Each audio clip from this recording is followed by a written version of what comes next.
Well, welcome everybody back to the 39 Gin podcast from Yosan University. I have a really awesome guest with me today. I would just like to, would you like to tell people who you are and what you do?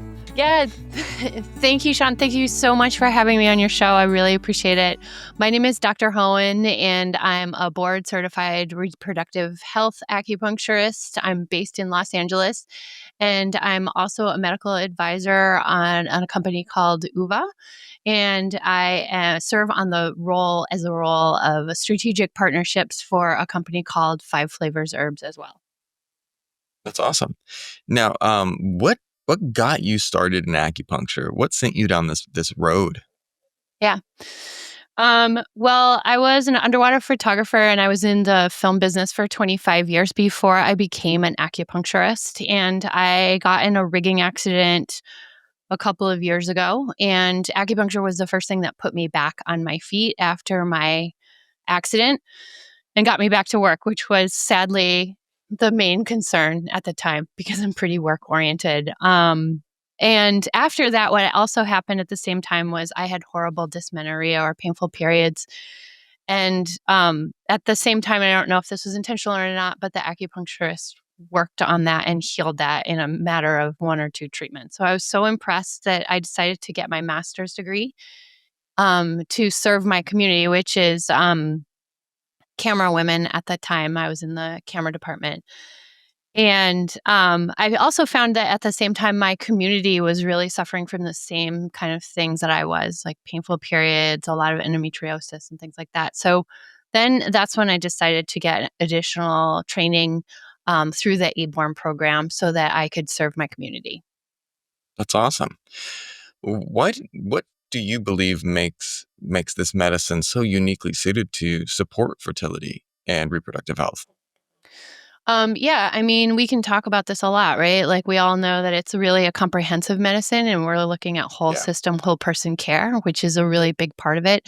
And I really believe in providing and implementing structures for people and strategies that they can use throughout their lives to not just lead better lives, but whole systems for their whole entire family health. And we kind of really preach that at Mighty River Wellness, which is my office. A lot of our patients now are really enjoying baby number 2 at our That's office, awesome. which is really cool, 2 and 3. And so it's really nice. They come back into the clinic. They're like, oh, okay, Dr. Hoehn, I got this. You had a system in place and like we still remember what we're supposed to do. And they really rely on their own body's innate wisdom to heal. That's amazing. Now, you were talking to me before we got started about the integrative reproductive symposium. Can you tell me a little bit about your experience with that and some of the things that were really highlights for you? Yeah. Well, I think that that's like an amazing opportunity. And I think that Dr. Hoffman put an incredible program together. His team is really amazing. And, one of the cool things about that was it was the selection of the lessons themselves and the lectures themselves. And the people were really presenting their providers. And they're really sharing with their community in a way that we don't necessarily always get to do, right? So it's Mhm. kind of one of the biggest events. And it was just really lovely to kind of rub shoulders with that community. It's awesome because sometimes, and before we were starting as well, is like sometimes when you see, we all will think that we're kind of in a bubble and we do things in our bubble and we start, whether the way it's people practice, it's the way that you do things, but then to see, or just operating around your patients alone and you forget that there is this larger community of people out there doing really awesome work and really awesome things and that there's innovation happening whether you're seeing it or not. This stuff is happening out there. What were there any highlights that you really enjoyed the most from that? Oh, yeah. Oh my God. I could talk about this for a really long time. So one of the things that was really amazing was not just the exhibitors, right? Yeah. But also the people that were lecturing were real-time clinicians. And I think that that is something, to your point of really feeling siloed in our medicine. It was really amazing for everyone that was there they were all colleagues, right? And so it was really interesting to see like, okay, this is how I treat XYZ, right? So they were like really like the leaders in our field about that thing. And it provided, I walked away with so many clinical insights. Like I went back into the clinic and was like, okay, yes, now I know what I'm going to be doing this week. So it was really Right. lovely. Well, that's interesting too, because so much of the history of medicine, we read about, these famous doctors from ages past, and you hear about their names, and it's just like, wow, whether it be Li Dongyuan or these others, and but at the end of the day, these people were clinicians that were out there treating, that were out there doing it, and I think that it is such a powerful testament to the people that were there, presenting, because they're practitioners, and it's like I had a guest on the other week, and they're like, "Well, I don't know about all this, but I'm not an expert on this, but it gets me results." And I said, "Well, hang on. That right there really does make you an expert, because if you're getting results from this treatment or this protocol, he's like, "Well, I'm not sure if it's perfect, but it works." And I was like, "Well, that should say a lot. If you're getting, treatment results for your patient, it's great." Yeah, that's a great observation. And like, how do you make that? I guess the more bigger question here is how do you make that repeatable, right? Like, how do you make that Mm, repeatable so that other people under you can really leave breadcrumbs behind for the next generation. So that's documentation is really I could talk about that a lot too. So right. Well, yeah. and I think that's where, when Dr. Hoffman and I were speaking, y- what, about developing this podcast in the very beginning, one of the things that was part of the conversation was that there are so many amazing people out there, and they're not writing.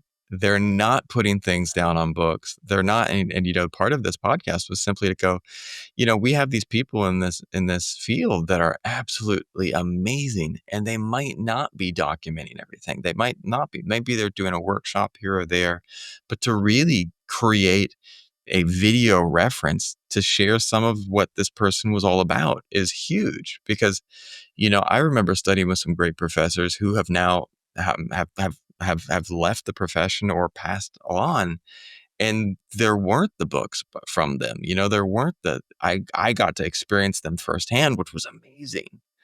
But it is like about leaving these breadcrumbs so that other people can go, hey, how do we do this? Yeah, for sure. And that's like that's one of the powers of the Yosan clinic too, right? So that there's all this amazing alum that come back and teach and do clinical hours with. I mean, we were talking about you doing your clinical hours overseas, but there is something about like, okay, this person's actually practiced in Los Yep. Angeles where these people are going to be starting businesses and they've seen these conditions. It's almost like the roots that are in that soil, right? Like that is Yeah. those are the natives that they're working on. And I think that there's a power to that to see those people with those clinical chops and that clinical experience and really cultivating a relationship with those people that have come before you in this tradition. I love that, because it is, and that's where the whole idea of coming from a lineage is so important. It's like we are having this medicine passed down from people who have done it and are doing it, and at the end of the day are getting results. And I remember one time that I had this treatment on me, and um the intern was like, "Oh, we should do this." And the doctor, the supervisor came in and said, "No, we're going to do this treatment." And he's like, "Why? This other one should work." He's like, "Well, because I know," and he's like, "Your treatment's creative. It's fun. It's nice." But he's like, "I know that what I'm going to show you right now gets results in all of my patients every single time." And I had great results after that treatment. And the student came and looked at the instructor. He's like, "It seemed too simple." And the instructor's like, "But it wasn't. It gets results." And like, it's like we can go in circles all day, but focus on, yeah, certainly be creative, but at the same time, if something works, you know, use it, lean in on Yeah, for sure. When all you have is a hammer, you tend to pound a lot of nails. it. Right. That's so true. It's a great visual as well. I know. So good for Uh, acupuncture. 100%, right? Dun, dun, dun. Totally. You were talking to me earlier on about some new work that you're doing with metabolites and these kits and TCM pattern differentiation. Can you talk to me a little bit more about Yes. that? Yeah, for like hours, but I'll try to make it short. So, I listened to around a podcast on Source, crowdfunding on a trip a couple of years ago, and I met through that I learned about Amy, who is the founder of UVA, and she was developing a urine metabolite test at the time for the TCC space, and I ran home to my clinic literally after that drive, and I was like, "Oh my god, I have to use these kits." So I called her and started sending in the kits over. And after I started reading urine metabolites for on the TCC space, my clinic success rate for live births went up 46% that year. Wow. It was epic. And so I like can't even I just it was transformational for me in terms of how I manage my care and how I manage my patients. And so I started using it as the gold standard for how I kind of treated at the clinic, right? So what I would do is I would see a pattern in a graphic representation of urine. Should I talk about what urine metabolite testing is first? Yeah. I should say that. I should say that What before is I it? geek out. I'm sorry. I was like, oh yeah, everybody knows what urine metabolite is. Sorry. So yeah, so urine metabolite testing is tracking hormones, the sex hormones specifically through urine, akin to what the Dutch test does, right? The only thing about this for the TCC space, which is why it's interesting, is that what we found is OPKs are wildly inaccurate, right? We're only testing whether or not yes or no, we saw the presence of this one luteinizing hormone for either 24 or 48 hours.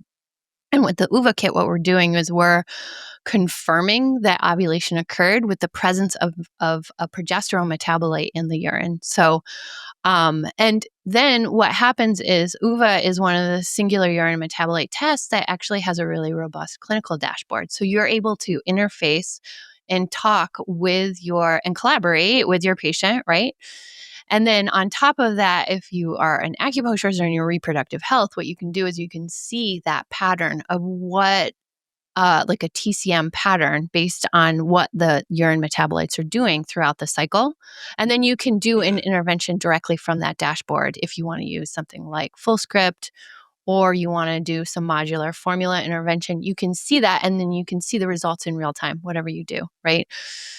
So, what it does, it's a D2C kit. And so, what it does is it allows the person to have the keys to their own castle in terms of their sex hormones and what that looks like and what those levels look like. You can also use it as an intervention for an IUI if you need to, interuterine insemination, sorry. Um, but, um, but that's what I've started to do. And so, what I'm doing in my work with my collaboration with Yosan is that I'm using that TCM pattern differentiation in the perimenopause space. So, I'm expanding the latitude of those scan plans in your metabolite testing. And then what I'm doing is kind of meeting the person right where they're at in terms of perimenopause. I want to pause there That's because I don't awesome. want to like go too No, long on it. that's amazing. It's really interesting, and it's interesting because it is really a great synthesis of East and West, of these Yeah. two different medical systems. You're taking one thing, which is, cutting edge technology with the UVA kits, and then you're really mixing it in with the way that we see the world through TCM pattern differentiation. Yeah, exactly.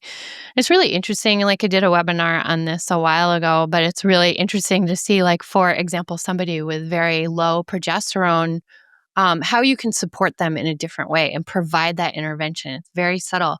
But you can see a low, in the diagnostics, you can see a low progesterone pattern. And then once you put in whatever your intervention is, in 2 or 3 months, you can see that upregulate and that improve in the luteal phase.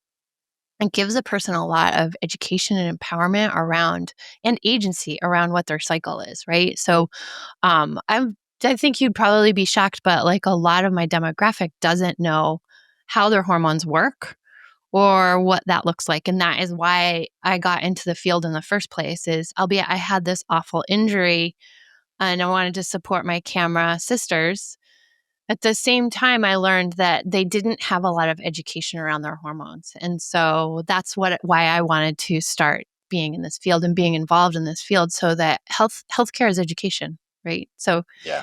when we have that education, we have choice and we have empowerment. I love that. That at the end of the day, that's what it's all about. I think about someone who, I remember that I had a friend who came in to get acupuncture at the clinic, and he was talking about he wanted to get healthier. And it was this general broad term, I want to be healthier. And Yeah. when the practitioner asked, well, what does that mean? What does that mean to you? And he's like, I actually don't know. It's like, and it's like, well, the practitioner was like, well, we can talk about your diet. We can talk about your overall feeling of wellness. You can talk about your level of fitness. Are we talking cardiovascular? Are we talking strength? Are we talking, where he's like, well, first of all, I have some skin issues I want to resolve. Okay. So we started looking at that. And through the whole thing, it was this beginning of an education of this person about their body and what health meant to them. Not no two people are the same. Health for one person might look, you have a David Goggins who can run 130 kilometers. It's like, I don't understand that's not what my body's going to be like, Sean. We need to have a conversation. This is not where we're going right now, but you have someone Yeah. else who is doing other things. I was watching these YouTube Instagram about this one guy, Vladimir Moshenko. He dresses up as like a cleaner. He goes into these gyms and he then lifts these absolutely huge amount of weight. He is a very thin guy, but he's very strong. No two bodies are the same. And, helping people learn about their bodies is so powerful because, again, like you say, it gives people the keys to the castle. For sure. That's actually kind of the cool thing about TCM, right? So we're teams, sorry. But we're more than just a doctor. It's Yeah. collaborative care at its best and its finest, I think. And like, I don't mean to idealize it, but it is really interesting to see people have these transformational breakthrough moments in Yeah. in your relationship with them, right? So it's really incredible. I mean, we've had people, not just because, like, to your point, like, what does it mean to get healthy, right? In like the baby making place, this is a really important tenement, right? Like, all of a sudden, you have a person that's maybe overweight or stressed or working out and eating a ton of cold, damp foods. And then they're like, I need to get pregnant yesterday. And you're like, okay, like, what does that look like? Like, and so then it's maybe their healthcare journey starts with some mental transformation around, like, okay, what does this journey look like? Like, what does that process look like? How long is that going to really take? Yeah. There was yeah, last year, I was sitting there and I looked at just I've been studying hard, working multiple jobs, just doing everything. And then I sat down and I was like, I need to get myself back in a better space. I am not where I want to be. And so I sat down and started looking, okay, here's my diet. I ate really well, but I was like, what can I do to make it better? And then I said, but the main thing is like I was achy and feeling this and that. I was like, I need to get back in the gym. My posture's not great. And that poor posture is causing these other issues. And I feel like my chi is stuck here. So I got back in the gym. And it was like interesting because in the first couple of weeks, first couple months, it was awful. I just didn't like it. But then suddenly I started to notice a transformation. I started to feel better. I started to feel stronger. And then I was able to expand that out to other areas. But it's this complete system that you have to create a whole to treat the person holistically. You can't look, and I was like looking at myself. I was like, okay, got to manage my stress. I've got to get my regular acupuncture. I've got to be in the gym. I've got to be moving. Movement and moving chi is so important. And when I was reading on your website, and there was something that you wrote that was really interesting. It's that you offer complete fertility support system, and it's like, that was really interesting to me because, so often people will go, like you just said, I want to have a baby. But then there's the food stuff. Then maybe there's different stress. Maybe there's different emotional factors that are playing in. How do you go about treating someone really holistically? Yeah. Um, I talk about this a lot, actually. So at my clinic, we developed like a three-part proprietary process that is just kind of the systems. And basically, what we do is we have what are called accelerators or outer foils to our model, where we feel like these accelerators are kind of transformative milestones in a person. Like if this was Asana, it would just be like a subtask. Does anybody do Yeah. project management? I Anyway, so I I I think I love project management. So yeah, you're speaking my language right now. I'm in a lot of task management systems. So anyway, so if it was a task management system, we would have these subtasks that would be like KPIs or key performance indicators, right? So what we do is we do one stage of our kind of treatment at our office where it's just kind of gathering information, right? Really Yeah. starting to teach the patient what it means to track. What does it look like? Tracking could be food, it could be sleep, it could be what your sleep wake cycle looks like, it could be your stress level or whatever those assessments are. So those are usually like around treatment one or four, something like that. And then we evaluate the data, right? So then we teach you why that. Then the third piece is education. And then we teach you why that is important. And then we execute on that system, right? So whatever that looks like, we deploy a treatment plan that is really based on all of this discovery that we've been doing for 6 or 7 weeks. And then we deploy a system that's implementable. Is that a word? Implementable? I think so. Okay. So that the person can walk away with like, okay, hands down, these are the things. If I put these things on my fridge and I do these things, then I will work on my success, right? That's kind of what it looks like at my office. I just feel like creating kind of tangible things or things that a person can do or take control of is really helpful and really empowering for them. Um, and then there's the other piece of it is like not telling, but um, creating kind of a space where people can notice themselves. Oh, I okay, love I that. can make this health correlation and then I'm going to do this thing, right? So really creating that kind of either like social listening and then motivational interviewing kind of comes into play a lot, I think, in reproductive health. That's powerful. And it's powerful because again, you are empowering people to make the decisions, to make the choices, and to move forward. But it's also, I like what you said there is there's a degree of teaching people, like, again, it's not kind of like a locus of control. What are the things that you can control and focusing on those? Because so often in life, in whether it be in health or finance or whatever, um, business, if we get into this idea of there's sometimes a learned helplessness, like I can't do anything, I don't know where my power's at. But the reality is that people have a lot of power over their health. We have a lot of power to make choices that are going to make us feel good, and it can be as simple as, maybe I'm not going to eat this triple steak meal and, extra ice cream right now. Might make you feel good for a short period of time, but long term, it could create dampness, which is going to make you feel awful. But the idea is it's about finding that power again and finding that locus of control and bringing it back into your ball court.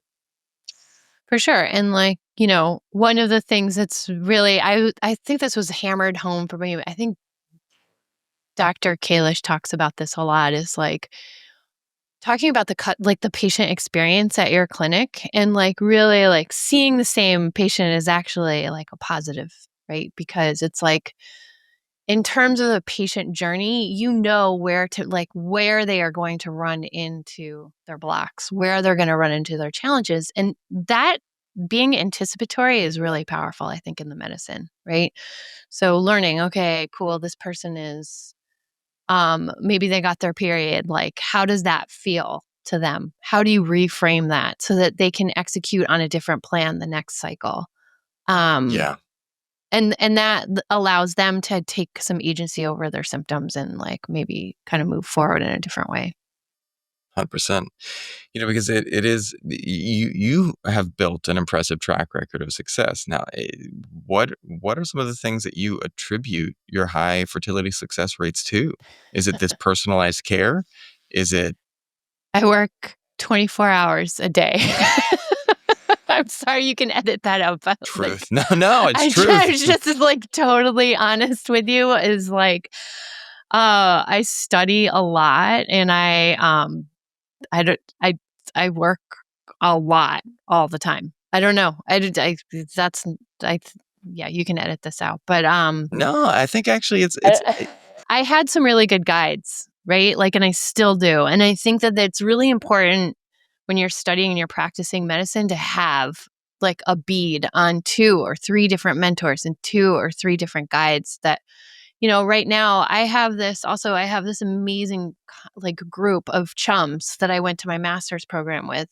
And I'm still buddies with them. And like one of them is one of my business advisors now and helps me so much. And then my other 2 best mates from school are like, I talk to them about case review every morning. And we have a call at 7:42 and we all get on the call and talk about our practices. And I think that that's important too.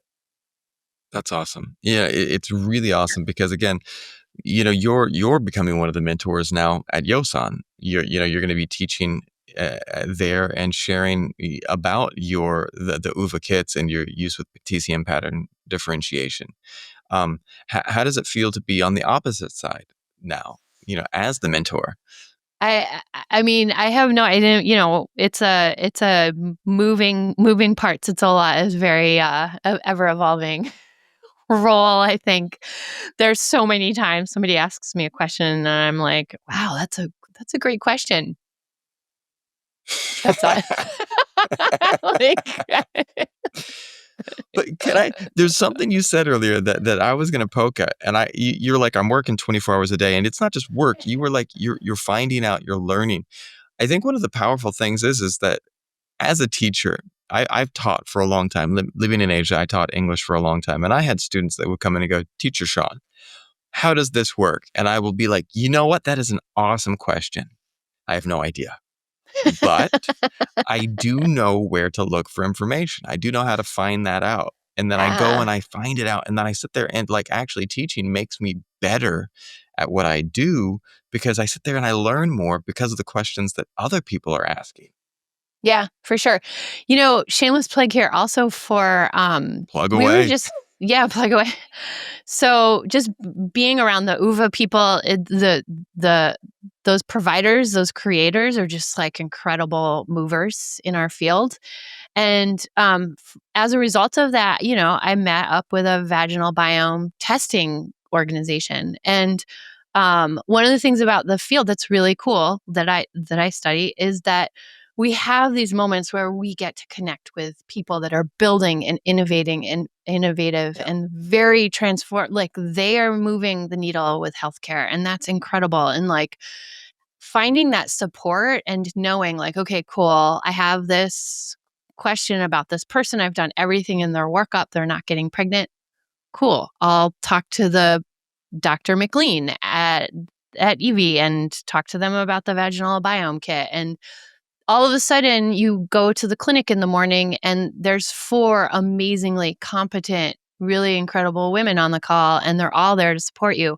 And I think that that's important is to like find your people when you're starting out, right? And like, no, like, okay, cool for the Yosan community, it's like, oh, cool. I can call Dr. Hoehn. I can call Dr. Ehrlich is incredible.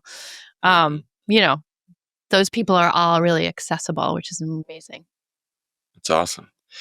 Now, for people who are struggling with infertility and feeling discouraged, what words of hope would you give for them or practical advice that you could offer? The same thing. Just definitely just really reevaluate who your care team is. Don't give up. Yeah. Like we're going to get you across the finish line and like just really know like okay, I have these people, and like it's how you develop and you organize your team is everything to making a baby or being in perimenopause or any intervention or any stage you are in your reproductive health years. That's awesome. What do you see coming up for you next? Are there any new programs, research, or initiatives that you're excited about? Yeah. So thank you for asking. I'm actually starting my study in perimenopause at my clinic, and that's working out. And then we are starting. My team and I are starting to write a book Wow, about fertility is this year. So hopefully that'll drop in Q2 of next year. So just kind of amassing that. And then just kind of really looking in terms of being more impactful in the healthcare environment and that space and really moving the needles to support more clinicians so that they can do their jobs and equip them with tools so where they can do their jobs. I love my clinic life, but I'm really looking forward to on the horizon to kind of working in tech a little bit more. So I'm really excited about that. that's very cool. Which swings back to another topic. Like one of the things that you had said earlier before we got going was talking about the business of acupuncture, and it's a whole other area. I was on a sabbatical from acupuncture school and I did my MBA, and I was just like absolutely blown away by how different businesses. And I've heard many of my practitioner friends, when they finish school, they get out in the world and they're like absolutely overwhelmed with the business side. Talk to me about how you started to embrace that, and what are some of the things that you learned about having a rocking practice? Yeah. Well, I don't recommend anybody do what I did. Like I'm completely bootstrapped. I didn't have any resources. I worked in the film business 5 days a week and then I opened my practice. I just got out of school and hung my shingle and started, which was not advisable at all. And then I got a great scholarship with Goldman Sachs. And so those people became my mentors as I kind of moved forward into like basic frameworks of how to set up a business. So I had some pretty good guides at the beginning. I also worked with the SBDC, which was really helpful. Um, and so that kind of gave me a lot of structure. To find out and to learn the importance of having a mentor and to like what I needed to start with. But our practice management systems at all the schools is just really not what it could improve. It could be better. And I'm also on a mission to kind of work on that in terms of the reproductive health niche and really try to deliver that to the schools as well. I love that. Sorry, my daughter just walked in. Uh, No but worries. yeah, I totally understand, and it is something that I think that practice management and project management as well, talking to people Yeah, about what are you needing to get done. I'm a huge lover of project management, and looking at the me different too. tasks, because building any business is like building an absolute structure like a mountain. And, it seems overwhelming unless you break things down into tasks. And what can I Yeah. do next? What can I do after that? It becomes manageable. Yeah, and the teams that you're assembling, like, I have a lot of Yes. balls in the air right now. Like, I feel like I have in the digital I probably have, like, 6 or 7 people in the digital space, and then I have my own little crew in my office, which is, like, 4 people. Um, and really just trying to put your own feelings aside and, like, figure out, like, in leadership, like, "Okay, what does this person need right now to, like, get" and, Yeah. like, really be the barrier clearer for the team and like make sure that you're monitoring those tasks. It's like 95% of what I do.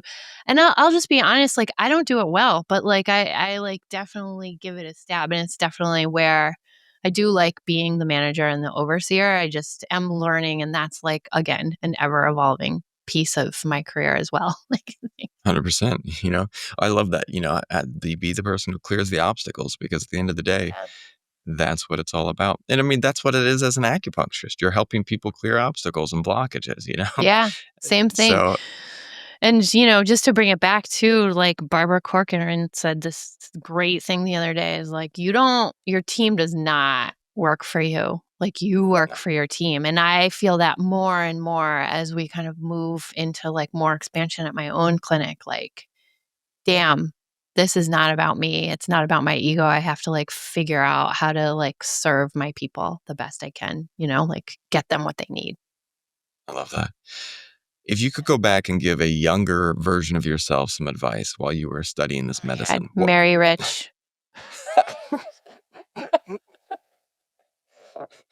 We're going to leave that at that. That's a mic drop moment right there. All right. Don't go to That's work. awesome.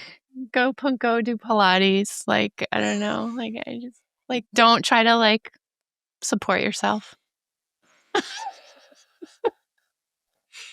I love that. I love that. That's a good advice for everyone. Marry rich.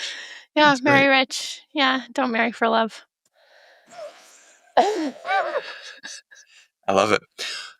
The wisdom there is deep. It's profound. It's yeah. Yeah. Straight out of the Midwest. Right. But I think that one of the things there that if I can spin a tiny bit, I think that something that I've seen in acupuncture school that is something that we were in my business of acupuncture class, and there were a couple students that going, I don't care about money. Money's not important to me. I am in this to help people. I'm in this to help people. And my professor looked at them and she says, whether you like it or not, money is important. And if you want to create a practice that can help people, you need money. And I actually have a personal finance podcast that talks to people about money because I didn't have that education growing up. And, circling back on the business side, if you do not have funds, all of this stuff that we're talking about is just talk. To enact studies, you need financing. To get things going, you need funding. Everything requires money. 100%. And, we can talk, like you mentioned, I love that you said before we started recording is like, this blue, this red ocean that we live in, right? That's Los Angeles and that metropolitan area. People are coming out of school afraid and not feeling supported and pricing themselves and undervaluing what they do so much. Like people have just opened offices right around me and like priced like not competitively, not like what they need to do to support themselves and like have an honest wage. Like we are all really amazing, incredible providers. We give more in healthcare than any other sector almost, right? Like not to make an absolute statement, but we really do transform lives and really spend a lot of time with people and like we should be paid for it. Right. Right. 100%. I mean, and so I think that comes back to the question of like, what would you advise? Young practitioners need to see the value they're bringing, to not go and again, undercut not just themselves, but the rest of the field by pricing in a way that is not going to help anyone. Right. I know. And like do some business models on this. Like, what does this mean? Like we now have like back in the day, I just had to put like digits in spreadsheets, right? Like now we have Claude. Now we have all of these tools at our fingertips where we can really create those business models and see what that looks like and do some backwards design on yourself. There's what is that great book on backwards design from that product developer at Apple? This is an amazing class. But do some backwards design on like what your expectations are going to be with this practice. Like, what does this look like when you're first in school or you're just coming out of school? Like, I don't want to work more than 2 days a week, right? I want to take Q4 off. Like, what does that look like for me? I want to do more development. I want to have my hands in a lot of fires. Like, so that drives what our pricing is. That drives how many patients we have to see. And those are decisions. Those are really great key drivers to consider. Where can people find you? So we're all over the things. So we're on the TikToks, we're on the Instagram at Dr. Beck Hoehn, and then also obviously LinkedIn. And you can also check out my website, Mighty River Wellness, and you can also check out UVA, and you see me there. Oh, and also 5 Flavors.